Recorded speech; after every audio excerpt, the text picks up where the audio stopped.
Hello everyone, today I'll show you how to customize the subtitles in Resident Evil Requiem.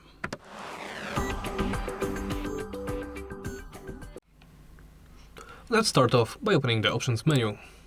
From there, navigate to language. Here, you can change the subtitle settings in the subtitle menu. Well, duh. Of course, you can turn on or off the subtitles. Let's leave them on, so I can further demonstrate other settings. There are closed captions.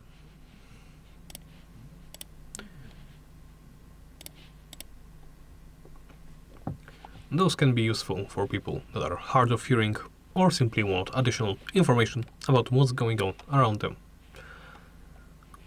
You can also change the closed caption subtitle color between white, red, blue, green and yellow. Choose your preferred color. Under subtitle size, you can choose either small, standard and large. I'll go with small. You can enable or disable the subtitle background. I will turn it off. You can change the subtitle color between white, red, blue, green and yellow.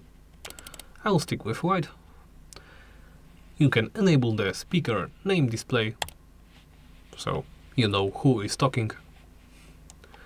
And you can change the speaker name color between white, red, blue, green and yellow. I'll go with yellow. Of course, you can customize it however you wish. And once you make your changes, press the back button. And after that, well, that's it. Thank you for watching, and please remember to like, comment and subscribe.